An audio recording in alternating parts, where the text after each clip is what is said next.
Welcome back to my channel baby girl. নতুন একটা ব্লগে তোমাদের সকলকে স্বাগত। আজকে চলে গেছিলাম পুজোর মার্কেটিং করতে, কি কি কিনলাম সবকিছুই তোমাদের সঙ্গে শেয়ার করব, কিন্তু তার আগে তোমরা সকলে আমার চ্যানেলটা সাবস্ক্রাইব করে দিও আর ভিডিওটা স্কিপ না করে পুরোটা দেখার অনুরোধ রইল সকলকে। দেখো, পুজোর মার্কেটিং তো আমাদের মহালয়ের আগেই হয়ে গেছিল, শুধু ভিডিওটা তোমাদের সঙ্গে শেয়ার করতে অনেক লেট হয়ে গেল।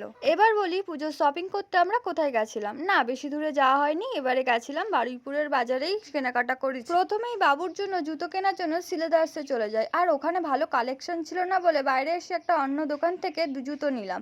আর যেই দুটো জুতো দেখছো তার মধ্যে লালটা নিয়েছিলাম, আর ভিডিও কলেই ওকেই দেখিয়ে নিয়েছিলাম। তারপর এই দোকান থেকে অনেক কিছু খাবার নিলাম, এই যেমন গজা নিয়েছিলাম, তারপরে দিলখুশ নিয়েছিলাম, আর খেতেও ভালো ছিল। দোকানের সামনে দাঁড়িয়ে দাঁড়িয়ে তো আমরা দুজনে গজা খেয়ে নিলাম। আর হ্যাঁ, মার্কেটিং করতে গেছিলাম আমি আর বাবা।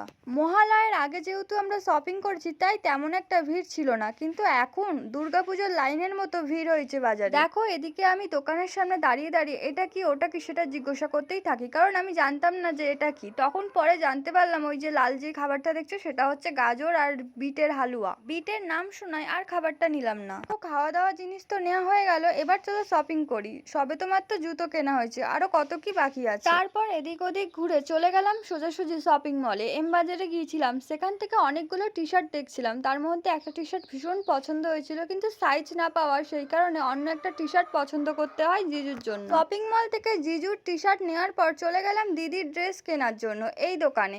আর এখানে যে সেকেন্ড গাউনটা দেখছো সেটাই নিয়েছিলাম, দেখতেও ভীষণ সুন্দর। এতগুলো গাউনের মধ্যে এই গাউনটাই পছন্দ হয়েছিল আমাদের। তারপর এখান থেকে গাউন নেওয়ার পর আমি একটা শাড়ি নিয়ে নিলাম। শাড়িটা নেওয়ার পর আমরা আবার বাজার কলকাতাতে যাই শপিং করার জন্য। তারপর দেখো এত কিছু শপিং হয়েছে, তোমাদের তো আগেই লাইভে আমি দেখিয়ে নিয়েছি। দেখো, সবাইকে বাবা এত কিছু গিফট করলো, তারপরেও নিজে কিছু নিল না। বাবার টি শার্ট অনেকগুলো থাকার কারণে আমি একটা জুতো গিফট করলাম এই পুজোতে।